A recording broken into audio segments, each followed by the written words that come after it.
Welcome to Where There's a Wheels. There's a play. I'm Ian, your mid-complexity casual gamer. I'm Stacey. I'm your non-gamer gamer. And today we are here with our top 5 new to us games from November, which was... New-vember. That's right. November of 2025 was our New-vember month. We tried to clear as many new games off the table as we possibly could. Quick couple stats here. I played 41 different games. I had 41 plays, 25 total games. Of those, 21 of them were new to me this month. I think the only ones that weren't new were Rolling Realms, because I played with Jamie Stegmeier's monthly stream, and I played a couple games at my board game club that weren't new to me. Are you name dropping? I am name dropping. Okay.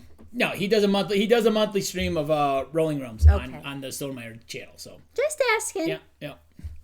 And Stacey had 25 different plays of 15 different games, and all 15 games were new to you last month. That's why it was New-vember. Yeah, so we cleared off a total of 21 games off of our shelf of opportunity, which was our goal, was to get as many of those games cleared off. It actually went way down. Like it was. However, you can still see them over there in the corner. Not quite. No, it went way down. Some of these aren't unplayed. Some of them are just stuff that needs content. All right. So because it was New-vember, we are just going to bring you our top 5 new to us games that we played. Not necessarily top 5 overall, but as you can tell, most of the games we played last month were new to us. So my number 5 is higher on Stacey's list. So we're going to just start right with your number 5. My number 5 is the smallest of all of these games. And it's so cute. Might be one of the smallest games we own. I think so. It's about the same size as Sea Salt and Paper. I think it's even smaller than Sea Salt and Paper. It's very close. And that is Panda Panda. Love this game. Panda Panda is a quick playing card game. Probably one of the fastest card games I think I've ever played. And it's a card management game. Where you have choices, where you have to either discard, draw from the deck, or you have to discard to your opponent's deck, or draw from your opponent's deck. I can't remember which one. I played this at the beginning of the month. Yeah. So you're trying to make sets, some sort of set, either a run or a set in a certain between 2 and 6 cards, I think it was. And there's cards, and they are lettered A through G, and you're trying to make sets out of those letters. And when you complete your hand on your next turn, that's the fun part of this game and why it was number 5. You have to yell, "Panda, Panda!" as obnoxiously. It's not in the rule. That has to be obnoxiously. Not obnoxious. But for me, when I play, it has to be yell "Panda, Panda" as obnoxiously as you possibly can. This is a fun game. Like I said, it plays really quick. So if you have just a few minutes of time and you just want to sit down and play a really fast card game, I think it's like 15 minutes. Mm-hmm. And I think we played it in less than 15 minutes with just the two of us. This plays 2 to 4 people. And it's just a fun, kind of a non-thinky game. It's what I call a weeknight game as well. Oh, easily. I love this game, Panda Panda. That's from All Play. And, the one thing with it that we noticed is that with playing with 2 players, the 2-card win condition was really easy. So I think when we play in the future, we're going to kind of house rule that you can't win with the 2 cards, because it was really easy just to keep discarding until you had the 2 cards you needed. And of the 3 times we played, Stacey won both times with the 2 cards. Now, I did get lucky the 3rd time we played where I started kind of playing and not sabotaging, but I started blocking what she could do, and I actually won with the longest run of cards you could possibly win with, which I think is 6 cards. But I do felt like at that point it became a much more strategic game because you had to purposely try and do stuff and you had to pay off. And for a tiny box, this is part of their tiny box series. I don't know if I want something that's that strategic. So I think we might play where you can't win with 2 because you just had to have 2 different cards. It wasn't even 2 of the same card. It was like 2 different cards. It was like these two, or these 2. It was like, you almost feel like you're I'm cheating. Starting with 2 of them, so I'm just going to start discarding everything, and then you win almost pretty quickly. When you get down to those 2. But it was really fun. That was a fun one. I love this game. It is so cute. Anyway, All yes, right. Panda Panda by All Play. Yeah. My number 4. What number was that for you? I don't know. It was not. It was low on mine. Oh, okay. It was low on mine. It was not in my top. Okay. Yeah. So number 4 for me comes to us from one of my favorite publishing companies, by the aforementioned Jamie Stegmaier, along with Pete Wisinger, and this is Origin Story. Now I did get this only to the table once because it was a pretty busy month overall, but I love the trick-taking mechanism. I learned in high school, I learned euchre with, during, like, after lunch, we would go into the locker room and we would just play euchre in the locker room, honestly. Really? And that's where I learned how to play euchre. Well, when it was cold outside in Wisconsin, we would just go in the locker room and hang out. And that's where I learned how to play euchre. And I love playing euchre. And I love the trick-taking mechanism. And to make a game out of it that actually has, like, more to it than just trick-taking, really fun. You are creating your own origin story of your superhero. You're starting with a card. You're kind of going through. There's these gorgeous art by Clementine Campardo, who also did the Wormspan art. And the solo mode for this is really clever because you have 2 different automas that you're playing against. And to make it feel more random, because you can see their cards before they go, if they are following, they will discard 2 cards randomly and readjust things. So I really like that. I like the each round you have the choice of if you're going to be a hero and you want to win tricks, you win points by winning tricks, or if you want to be the villain. If you don't think you're going to win any tricks, you can choose to be the villain side. And if you lose every trick, if you don't win any tricks, you actually get 4 points. So that I really like. I like the different abilities. Each round you'll get a new card that you can use. I can't remember exactly what it's called, but you can use it basically to power up and do some different things. And then at the end, in the final round, you're going to flip over your 2 cards that you're basically using as player aids throughout the game, and it gives you what your final form is basically. There's a bunch of different play mats, which is really cool. Just different stories for each character basically as you're looking at the art. But I really love the trick taking this. I thought the solo mode was done really, really well, and to have a trick taking game that plays really well solo is hard to do.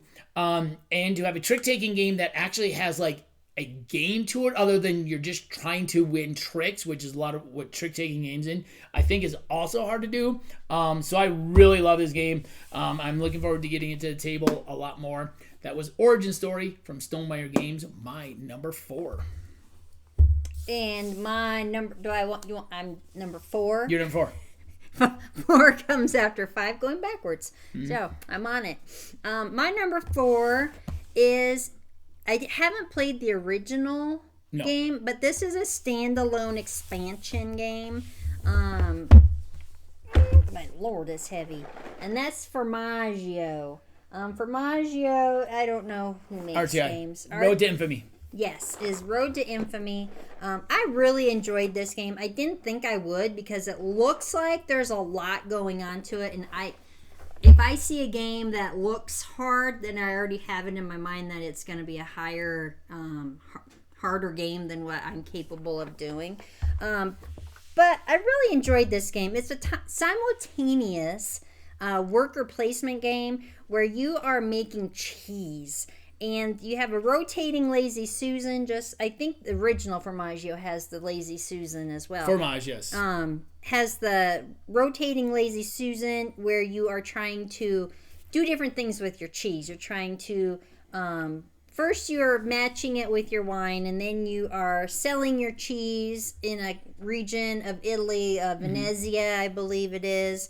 And then you have to distribute. I always say that wrong. Distribute your cheese to another region, and then you have to deposit your cheese into the cheese bank, which is a real thing. There is a cheese bank in Italy where you can actually deposit your cheese I looked into it, which is pretty crazy. Yeah, which is pretty crazy. Like you can actually, hey, I would like you to hold my cheese for me, which is better than cutting the cheese. Hey, that's pretty cute. That's pretty cool, So.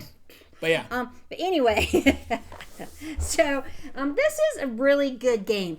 You the thing I do like about it is that it is simultaneous with the other players. And so hopefully you trust those people that they're doing the right thing, because when I'm doing my stuff, I'm not paying attention to what the other player is doing. So hopefully they're doing honestly what they're supposed to be doing and not, you know, accidentally switching stuff around.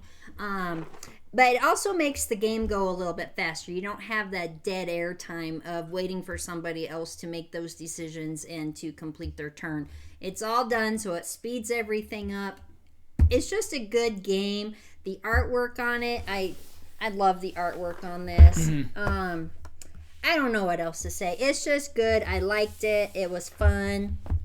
I know I'm willing to play it again. This one just barely missed my top 5. I think it's because I have played Fromage. We own Fromage. I've played Fromage. I've played Fromage a lot on Board Game Arena. So while this was new to me and it's a standalone sequel,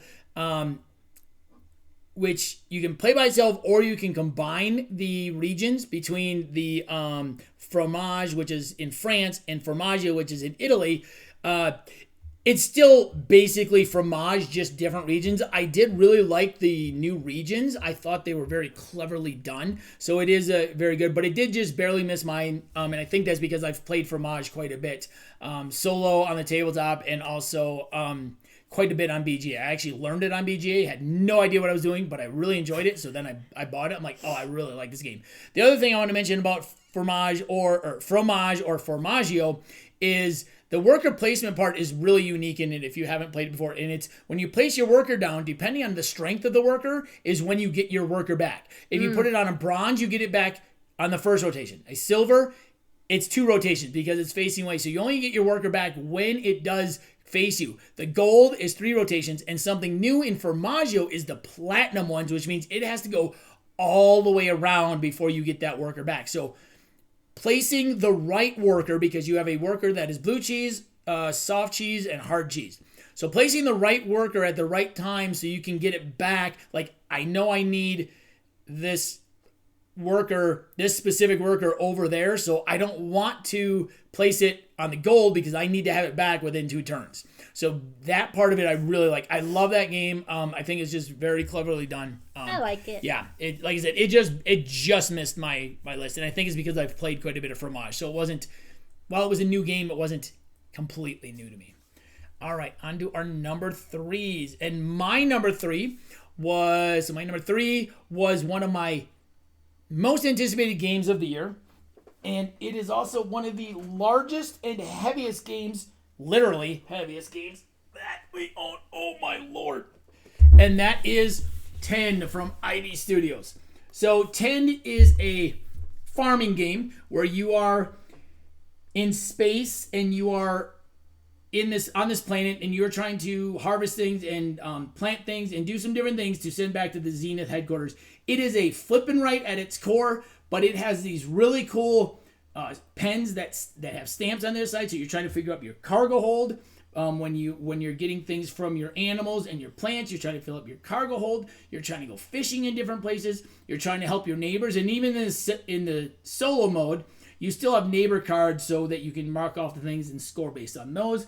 They've got stamps. They've got really cool when you go when you cut in the forest, or when you chop in the forest, or when you mine. They've got scratch off cards that reveal different things that you can upgrade your mining or your chopping abilities. Those of you that follow the show know I love my roll, flip, whatever in rights. This game, this was my number 4 most anticipated game of the year. It is going to be in my top 10 of the year. I know that. I don't know where it's going to land exactly. What weight is this? Besides a big box, what is the 15, 20 pound. What is the player weight of this? The complexity on this, I think this one's a little heavier of a verb and write, of a flip and write. I think this one is sitting around 3.0 right now, because there's a lot of stuff to do on the board. And even Ivy Studios, when I was watching some of their stuff, getting ready to play it, said try to focus on a couple things. Like, you can't do everything. Are you going to farm? Are you going to chop? Are you going to mine? Are you going to try and get upgraded to fish? Like, what things are you going to do, and try and focus on those so that you can get the entire the thing. So at the end of each round, you're going to score a round goal at the end of, or a season is what they call it, the season goals. At the end of the game, you're going to, I guess it's season, because the first season I think is 5 rounds, and the second is 5, and the third is 3 or 4 rounds. I think it was overall, or maybe it's 5, 4, 3. And then at the end of the game, you're also going to score for each one of your sections in your cargo hold. And depending on, you get 1 point for each one of the different items in there. So when you turn stuff in, you can store it in your cargo hold, and you can stamp the color that matches what type of thing it is. And they have like different shapes.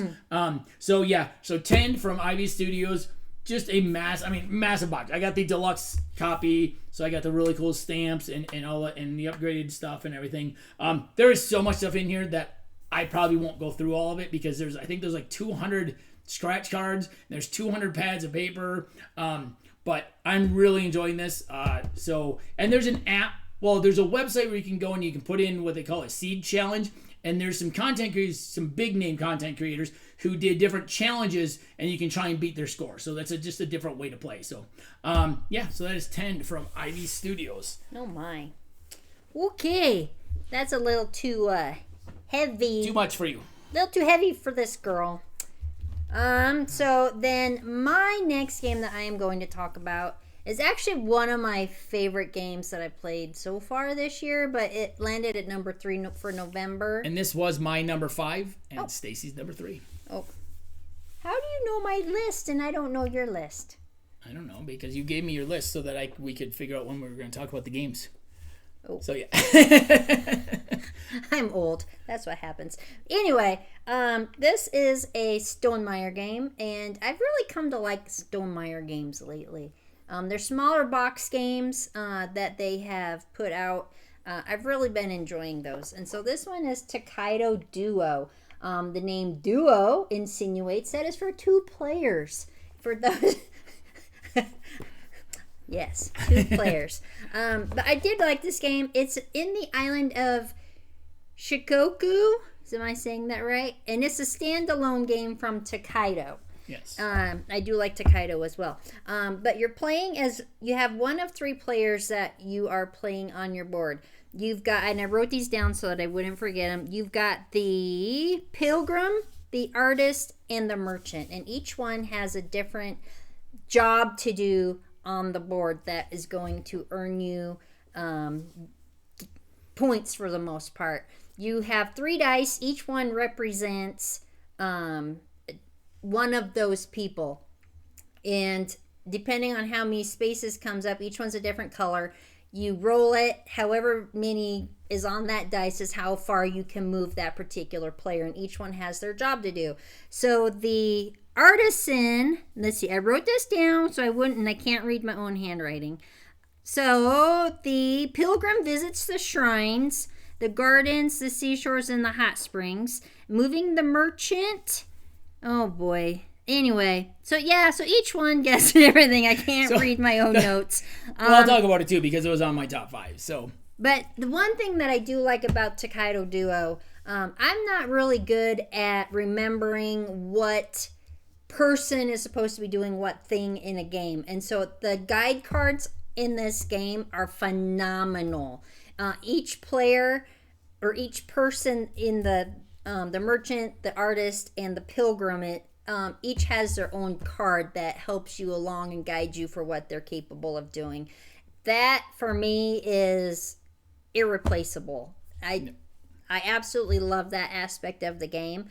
And so that was one of the reasons why I chose it at number 3, is because it is so helpful and guides you along the way. Other than that, you just have to play it in order to love it. There's similarities to Tokaido in you are moving around a board in one way. So the pilgrim moves around the outside of the board, and when he stops at different things, he's going to do a lot of different things. He might earn some money. He might, get you he might go to the hot springs. He's going to do a lot of different things. He is going to earn money or earn points by, let's see, the pilgrim earns points. Where is the pilgrim? Oh, by visiting the shrines and the forests. And you multiply the shrines, number of shrines times the number of forests, or trees areas that you visited along your path. The artist is going to go from section to section, and each section has a different symbol, like mountains or trees or whatever it is, and you have to reveal your art, and then you have to get to that section in order to gift that art. So he scores based on how many of those you're going. Then the merchant is moving only on yellow lines, from the cities on the outside that are yellow to the cities in the middle. And in the middle, you can gain different souvenirs. And then on the outside, you can sell those souvenirs to earn money. Every 10 coins, you get a gold one to put in. When anybody reaches the end of any of their tracks, that triggers the end of the game. I really enjoyed this one too. I love the 3 different characters. I love the whole mechanism where whoever turn it is rolls all 3 dice. They choose which dice they want. The other person gets a dice, and then you get a second dice. And then the other person is going to get 2 dice. So trying to figure out the balance between, okay, what am I going to do? You almost have to pay attention to the other person because, like, okay, well, what are they doing really well? I need to try and stop them from doing that. But, man, I really want that too. But if I let them take the artist, even though I really want the merchant would be really good for me this turn, like, they might end the game, and I think they're going to win. So I really like this. It was just, it's a beautiful game. So this one is, like Stacey said, is from Stonemaier Games. This is their version of the game. This was originally, I think, from Funforge Games, and in 2024, already it was, Stonemaier acquired the rights to the entire Tokaido line. So Tokaido came out earlier in 2025, then Tokaido Duo, and I know Namiji is coming out late 2026, the 3rd game in this line. So this is Stonemeier's version of the game. They did some kind of cleaning up some of the graphics, made sure the rule book was very clear and everything, and I think they may have added the player aids in. I don't remember completely, but yeah, this one was just so much fun, and it has a really good solo mode as well. The solo mode that once again, that Automa Factory, who does all the solo modes for Stonemaier, really did really well with, and the Automa moves around the board, collecting things and doing some different things and stuff. But so I did get it to the table solo as well. So this was my number 5 and Stacey's number 3. I like that game. I don't normally, Ian knows this, I'm not one of those people that says, hey, let's get a game out and play a game. That's usually him. But I think this is one of those games that I will say, hey, do you want to play Tokaido Duo? It's a quick playing game, and I really like it. And both of these Stonemaier games fit really nicely on my wingspan size Stonemaier shelf of games, because I've got a whole cube that is just odd shaped Stonemaier games. All right, both of our number 2s, we have a true crossover. Both of our number 2s this month was New-Attack, Temple of Ice. This is one that our friend Jeff, who I play on Board Game Arena a lot with and met through Stonemeier's Discord on Wednesday night, Board Game Arena nights, and we played quite a bit, suggested to us for some time, for multiple times, for over a year, and several months ago, bought it, got it at the table. Absolutely gorgeous game. So in New-Attack, we'll kind of show you the back. You are building up this Temple of Ice by using these really, really big plastic cubes, which represent chunks of ice. As you are building up, you are earning some different things. If you finish a row, you get some bonuses, or a row or a column. You get some bonuses. When you finish 4 of them, when you get 4 of them in a square, you get points based on whoever has the most and second most in that square. You get to put another row on it. If you put something on that row, you are also going to get some points based on how many supporting pieces you have on that piece. Eventually, you're going to build up to the top. When you get to the second to last row, whoever has the most ice cubes on the outside, which was Stacey both times, gets to place the temple on. And then you go to final scoring. And the final scoring in this, there's a lot of different scoring. There are 6 or 7 different worker types that all score differently. One of them scores based on how many you have. It's kind of that progression thing. Like if you have 1, you get 1 point. 2, you get 3 points. 3, you get 5 points, and so on. One of them scores based on how many of each symbol you have. one of them scores based on how many cards and how far you moved up the architect track. So you're scoring in-game, and then you got all this end-game scoring. So it has a really good player aid too that tells you what all the scoring is. So this game, just the table presence of it, we will have a typed-up review on the Instagram page on Will's Plays Games on Instagram. I'm trying to edit it down so it fits. It's a little bit long, so I got to get it a little bit smaller with some really gorgeous pictures of this game. But yeah, our friend Jeff said that we would really love this game, and we really enjoyed it. Obviously, it was both our number 2s. And I do want to add that it is a 3-dimensional game. So you literally are building up into a temple, and it has orange players. Yes. So one of the colored cubes is orange. And I will say, so this game probably plays best at 3, I'm going to say. 4, I think you have to take some cubes out. 2, you have a dummy player, but I will say it works well. The dummy player in this is really, really good. So in a 2-player game, you have all of your ice cubes, and then you have half of that dummy player. And on your turn, you have 3 active pieces. 2 of yours and 1 of that dummy player's. You have to play all 3 of those before you can play anything else. So as you're drafting cards to put in your tableau, you're also kind of figure out, like, what do I want? Where do I want to place different? Where do I want to put the dummy player in there so that they're getting stuff, because they do count towards majority on things as well. But yeah, I think we've played other games that has a 3rd dummy player that just does some blocking of things, which this sort of does. But it's all been random, like rolls of the dice or flips of cards. This one, since you and the other person are doing it, it feels more like there's a 3rd person. So I do think that probably playing at 3 is the most likely the best, because everybody has all of their cubes and you're going to use them all. I think at 4, you have less cubes because you would have to in order to be able to do this. You'd probably have to take some of the cubes out.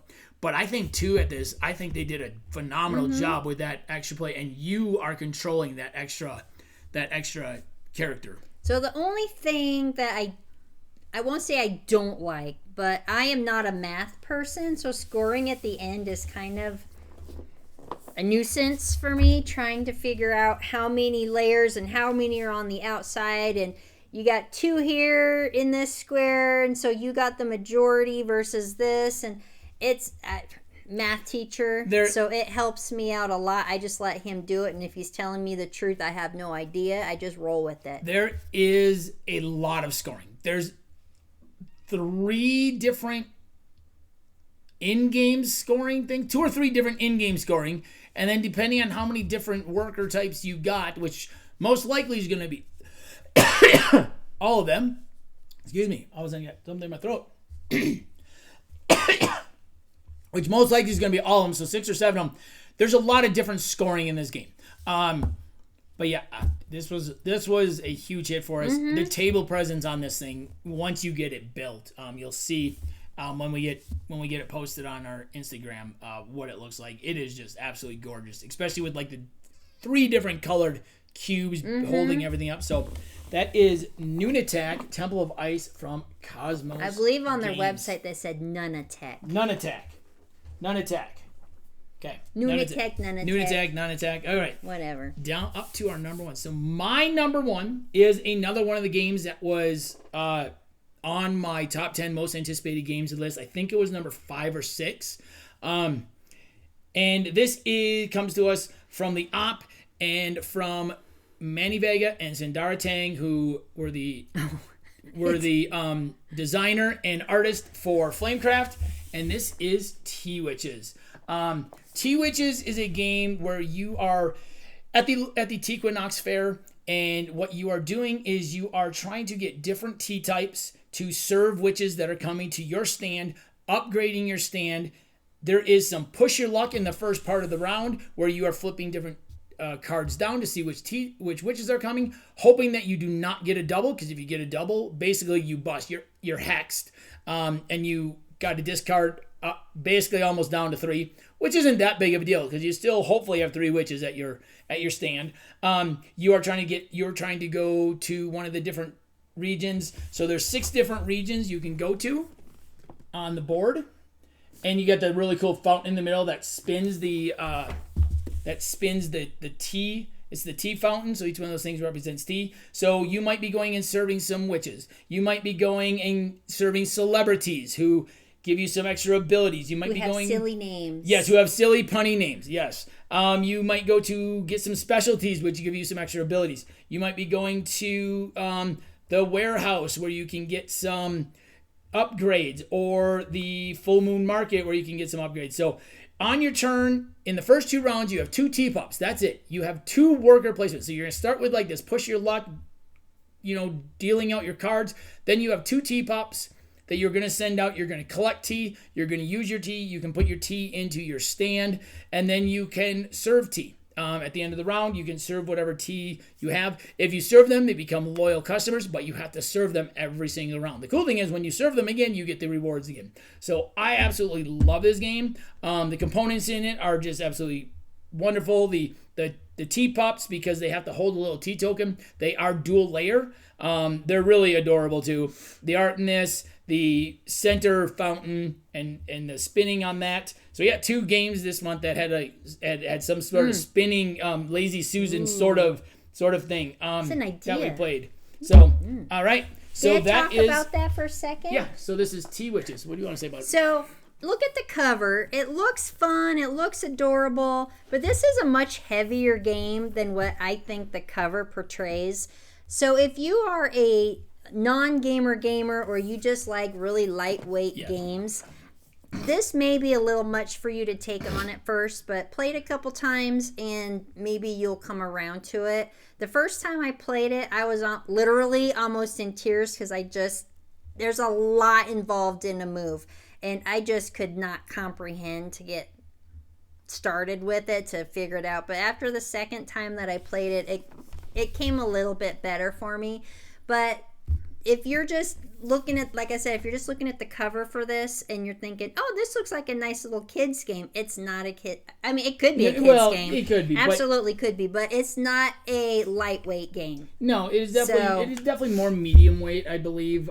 There are, like I said, there's 6 different areas you need to go. Each one does different things, and there's different cards at each one, or different upgrades. So there's a lot of stuff you need to do. And okay, wait, I need these teas. So how am I going to best maximize, like, okay, I can get this tea. So you can use any of the tea that are in pups on the board when you're serving things. So like, well, where can I go to be able to serve these and that? So there is a lot going on in this game. I'm not going to deny it. And I think this is one that I've heard people talk about. Like, the cover does look, I mean, it's in Dartang. It's very whimsical. So it does look like it's going to be a very whimsical, fun game.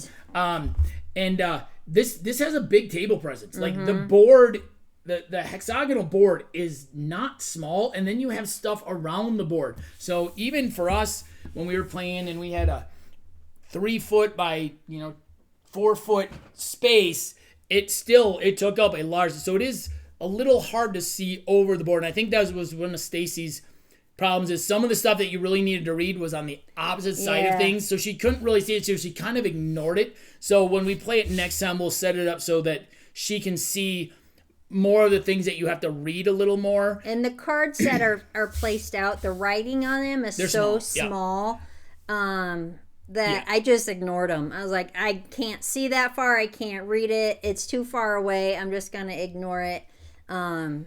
So for someone like me, it was difficult to play, but like I said, after I played it the second time, I understood it more. I understood what the cards were for, so I kind of gravitated towards those a little bit more in the second game. But I didn't want to be negative, but I just wanted people to be aware. Yeah. Well, and I think if we set it up so you can see this stuff more, I think it'll be better. Yeah, all right. Okay. What's your number 1 from last month? My number 1 from last month is a standalone? It's a sequel. It's a sequel. What's the difference between a standalone and this is a standalone expansion, so which means it can be played with or without Fromage. Okay. This is just a sequel game, which is a game all by itself. Knitting Circle, a Calico game. In Knitting Circle, you are trying to knit the perfect not outfit, but you've got hat, scarf, mittens, long johns, socks, and something else. And there's 6 different garments you can make.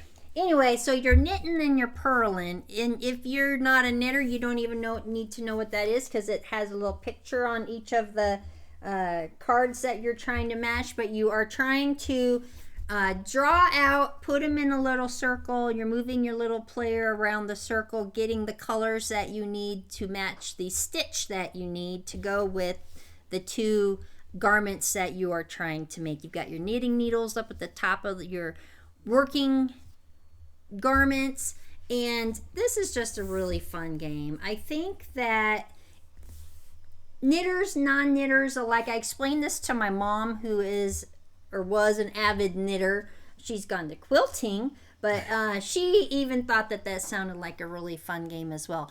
And I think it's not necessarily a fun part of the game, but if you are a knitter, you don't want to make ugly garments. But sometimes you just want to take all of the yarn that you have left over and just make something. Well, in this game, that's a no-no because that is going to deduct points from your overall score at the end. You get scores, points, I should say, by completing your garments, having the right pattern, having the right colors, and pattern, colors, and what's the third one? Colors, patterns. Oh, and the garment you made. Yeah. Oh, yeah, and the garment you made. So I really do enjoy this game. I won't call myself a knitter by any means, but I've made hats and scarves and gloves. I'm not saying they turned out very well, but I would probably get deducted. Her hats were nice. Her hats were very nice. I would get deducted points in real life if I went by the rules in this game. No, because you made hats. So I did make hats. As long as you had the token that said you need to make hats. That's true. Okay. But this is really cute. We played this also with, it comes with a pack. I don't know. You can use the rondelle. This has a rondelle drafting board. Depending on if you're playing how many players, it's different size. So there's this rondelle in the middle, and you start on opposite sides of it for a 2-player game. And you can move 1 or 2 spaces around the rondelle on your turn and draft one of the tiles from that space. At the end of the round, you refill it. But the cool thing is, it comes with a variant for Calico, which we just live streamed on Wednesday night, called Quilting Circle, since Calico's all about making a quilt.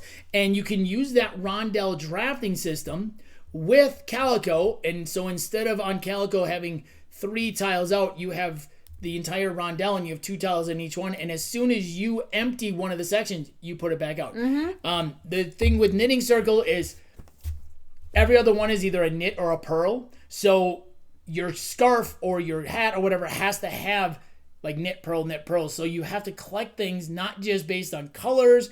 You also have to be like, well, I really need to have this knit, this stitch, the knit here and then a purl, but I need colors of this. So it is a little thinking about what you can take and what not. So yeah. So we did play with Calico with the quilting, the rondelle, of it. And that was really fun as well.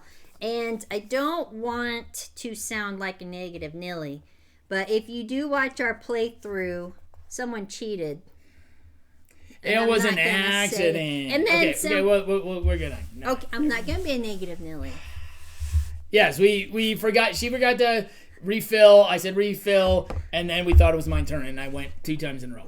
But yeah, that one was another one that just barely missed my top 5. I really did enjoy that. I liked playing Calico with the Quilting Circle variant as well. I thought it was very interesting to see what you could see a lot more that you might be able to take. So. And Beth Sobel is the artist, and I don't think I've played a game with Beth Sobel artistry that I've not liked. No, she's one of our artwork. She's definitely one of our favorites. She's one of my favorites, and so check out Knitting Circle. I really like that game. That one's by Flat Out Games, which they make really good games.